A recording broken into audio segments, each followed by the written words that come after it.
Welcome back to our channel. It is a beautiful day to dive into the absolute madness of our favorite soap. We have so much ground to cover today and the drama is just overflowing. Grab your coffee because we are jumping straight into the deep end of Port Charles. And let me just tell you, Thursday, April 16 is going to be an absolute roller coaster of an episode because the secrets are piling up so high they're bound to crush somebody. So we start off with Dante Falconeri and he is just looking exhausted, because he is standing there with acting district attorney Justine Turner, and they are deep in the weeds of an investigation.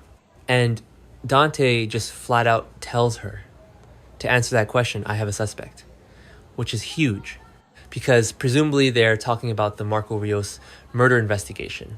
And this whole case is just a massive tangled web of lies. Because Jason Morgan is currently sitting in WSB custody, falsely accused, falsely locked up for shooting Ross Cullum. But we all know Jason is just taking the fall for Rocco Falconeri. And Ross Cullum is the one who actually stabbed and murdered Marco Rios. But Dante doesn't know all of that yet. He is just trying to piece together a puzzle where half the pieces are missing and the other half are actively lying to him. So Dante is briefing Justine, and Justine is listening. And they are mulling over this Marco Rios situation.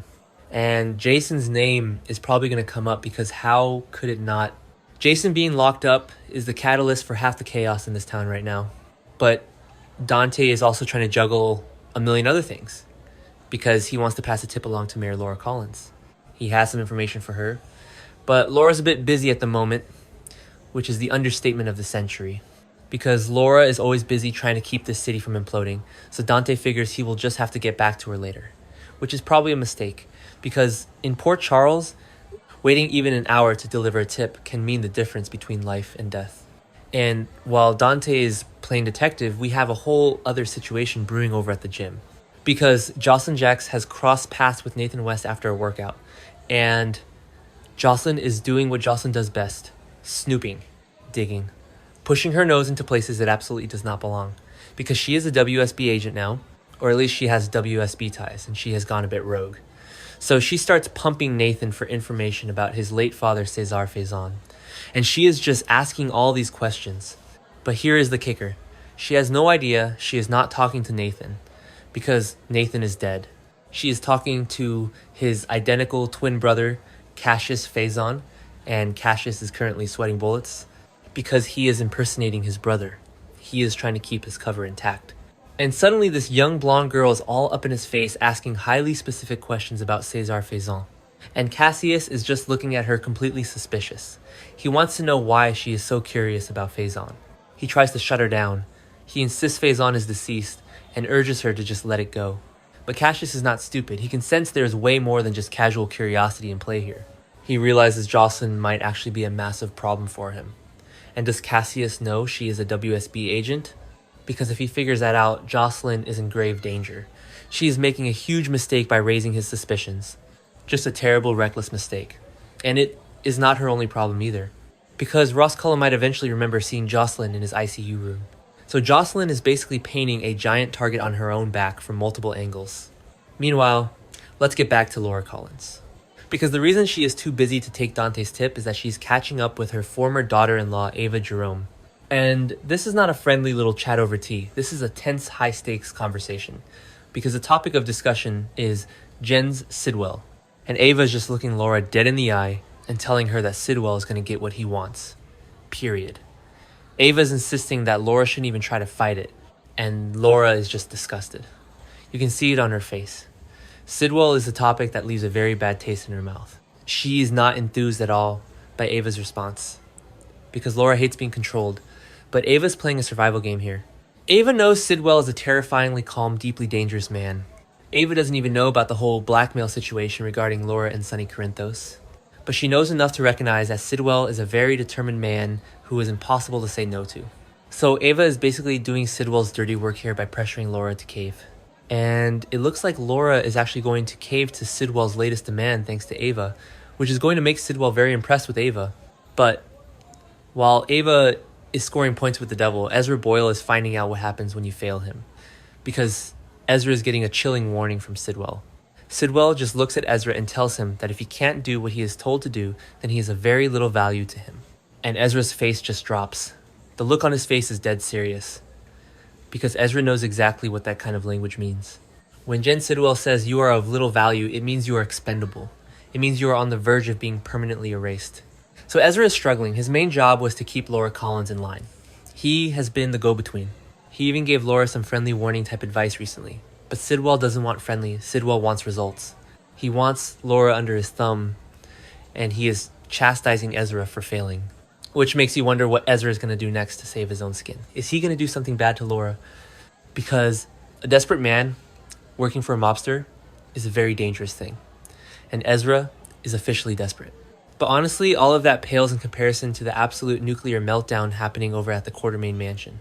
Because Tracy Quartermaine is in full-blown crisis mode. And when Tracy is in crisis mode, everyone needs to take cover. Because she's currently in the beginning stages of a massive sweeping cover-up. And it all revolves around Brooklyn Quartermaine Chase. So here's the raw, unfiltered truth of what went down. Brooklyn is racked with guilt. She is practically vibrating with anxiety because she finally spilled the truth to Tracy about her part in Jordan and Curtis Ashford's horrific car wreck on Route 91. And it is a messy, clunky, terrible truth. Because we all know Jordan was driving, and Jordan took her eyes off the road for a second to passionately kiss Curtis, which was a terrible idea. And then Jordan had to swerve to avoid an oncoming car, and she crashed, and the car caught on fire, and Jordan was severely injured. And right now, Jordan is lying in a hospital bed, being comforted by Curtis, and she thinks the entire crash was her own fault. She is eating herself alive with guilt. But Brooklyn knows better, because Brooklyn was on that same road after having a glass or two of wine at Charlie's pub. She was driving, and Brooklyn hit the guardrail. She hit the guardrail, and she just kept on driving. She fled the scene of a massive accident. And why did she run? Because she was terrified. She didn't realize Jordan had driven off the road and crashed into the trees. But more importantly, Brooklyn didn't stop to check because she was afraid she might not pass a breathalyzer test. And she could not risk ruining her chance to foster baby Phoebe with her husband Harrison Chase. She just got conditionally approved by the social worker. She couldn't let a DUI destroy her family, so she panicked. She made a split-second, incredibly selfish decision, and she drove away. And now she is telling all of this to Granny Tracy. And Tracy is just absorbing it. Tracy loves her family, but she is ruthless when it comes to protecting the Quartermaine name. So as soon as Tracy smells a scandal brewing, she rushes to lock it down. She looks at a crying, worried Brooklyn, and she lays down the law. Tracy dishes out some extremely tough love. She tells Brooklyn that she will never breathe a word of this to anybody, ever. Tracy is adamant. She is drawing a hard line in the sand. Not even Chase can know the truth, which is just wild, because Chase is a cop. He is a literal police officer. And Brooklyn is going to have to lie to his face every single day about fleeing the scene of a near-fatal accident. It is going to be impossibly hard for Brooklyn to keep these secrets from her husband. The guilt is already eating her alive. She is sitting in her bedroom looking at baby Phoebe, thinking about how she almost killed her friends. But Tracy doesn't care about Brooklyn's conscience. Tracy cares about survival. Tracy is setting up a wall of silence. She is demanding absolute compliance, because if this gets out, Brooklyn goes to jail. She loses Phoebe. She probably loses Chase. The stakes are astronomically high. So Tracy is orchestrating this cover-up with terrifying efficiency.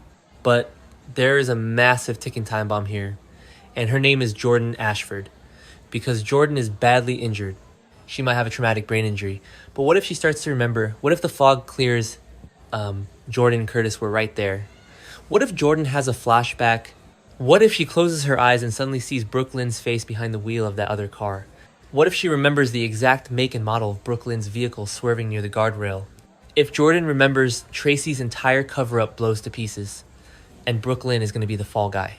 Which is just so tragic because Brooklyn has worked so hard to redeem herself. She has grown so much, and now she's being dragged right back into the mud because of one terrible tipsy mistake on a dark road. It is just a complete mess, and Tracy thinks she can control it, but you can't control the truth when it involves a police commissioner's wife in a fiery car crash. So, you have Tracy playing God with evidence. You have Brooklyn shaking with guilt. You have Chase completely oblivious to the fact that his wife is a criminal. And you have Jordan crying in a hospital bed, taking the blame for something that wasn't entirely her fault. It is just a masterclass in soap opera tragedy, and I cannot wait to see how it all falls apart. And meanwhile, you still have Dante running around trying to solve Marco's murder, and Justine trying to keep the DA's office afloat. and Cassius sweating through his fake Nathan persona while Josslyn circles him like a shark. And Sidwell just terrifying everyone in his path while Ava smiles and nods. Port Charles is literally a powder keg right now, and every single character is holding a match. Because, let's be real, Josslyn is not going to stop digging into Faison. She is too stubborn. And Cassius is going to have to do something drastic to stop her. And Ezra is not going to just let Sidwell terminate him. He's going to make a desperate move. And Laura is going to realize she made a deal with the devil by listening to Ava. And Brooklyn is going to crack. You can just see it in her eyes. She is not built for this level of deception anymore. She is a mother now. She has a conscience. And Tracy's iron grip is only going to make Brooklyn panic more. So Thursday's episode is just setting the stage for absolute destruction. The cover-ups are starting. The suspects are being named. The threats are being issued. And we are just sitting here watching the dominoes line up, waiting for the first one to fall. It is raw, it is messy, and it is exactly why we can't look away. Just brilliant, clunky, stressful television. And we are here for every single second of it.